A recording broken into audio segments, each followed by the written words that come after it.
What's the difference between a condo, a common elements condo, a co op, and co ownership? Today, I'd like to discuss the different types of ownership and what you should consider when planning your next purchase.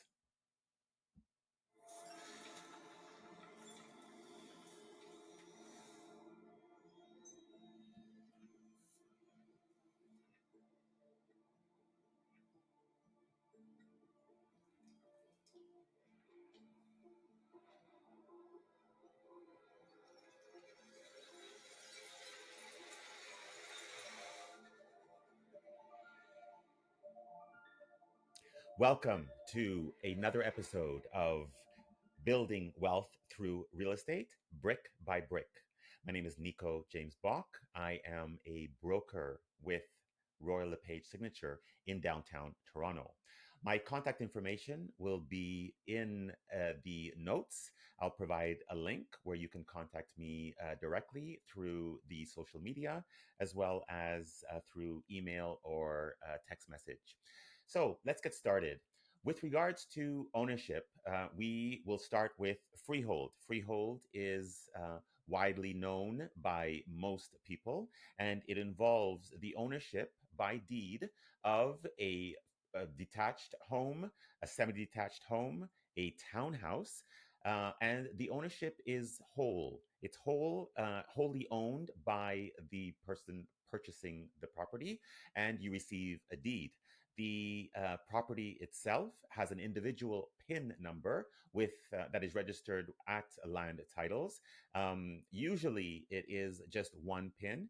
On occasion, there are two PINs if a portion of the property is on a slightly different parcel within the land registry. So, an adjoining parcel, for example, on the deed can be a different PIN than the other parts of the property, including the house. But generally, it's one PIN, and that PIN is searchable in land titles. So you can search by PIN number, by ARN number, which is like um, a roll number, or by the individual's last name and first name.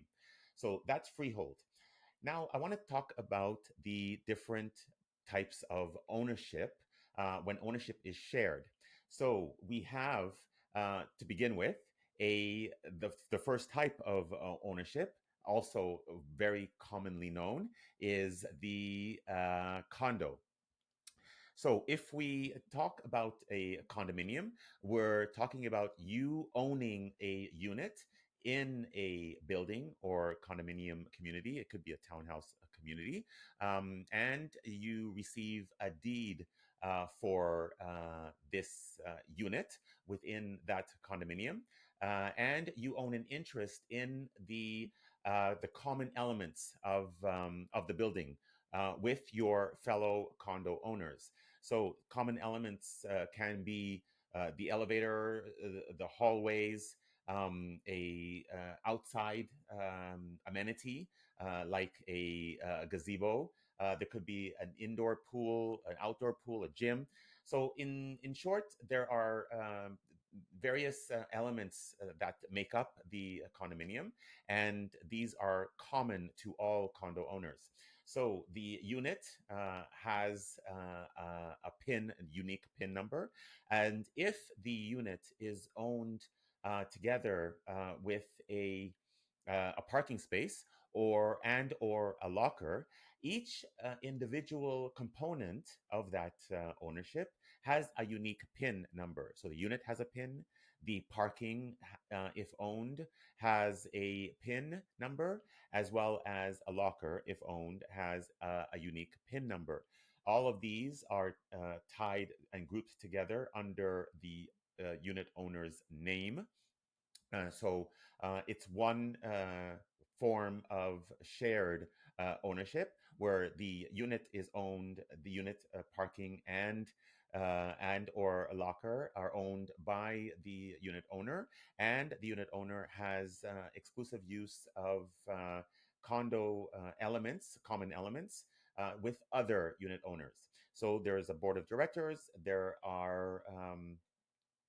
a property management company that is hired by the board of directors to maintain the common elements. You are responsible for your unit and anything that's inside your unit. If you are paying for the utilities like hydro, water, heat, gas, then you are also responsible for maintaining those components within your unit, and you are billed separately through the maintenance fees for those utilities. If, however, you live in a condominium building or townhouse community where the maintenance fees are all inclusive, then you do not have separate bills for those utilities. They're all part of the maintenance fee. The maintenance fee is made up of if you have a parking, if you have locker, as well as your share of the um, the utilities. So that is a condominium. You are free to sell your unit and the associated parking and locker, if appropriate, to another owner, and that ownership is transferred upon closing. So, if you are making another purchase, either freehold or the other types of ownership, then your name will be transferred to that other property, and the property that you formerly owned within the condominium corporation passes to a new owner. Let's go to a second type of shared ownership, and that is the co-op. So a co-op is also fairly common. It's mostly in older buildings. When the older apartment system transferred to a co-op rather than a condominium. So in a co-op, the units, because they are in older buildings, the units themselves tend to be more spacious than the average condominium.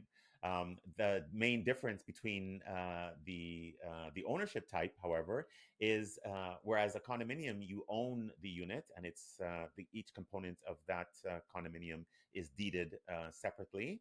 So the unit, parking, locker, etc., has a unique PIN. With a co-op, you own shares. So you own shares in a private company that owns the building. So whereas in a condominium, the corporation owns the building, in a co-op, a private company owns the building. And um,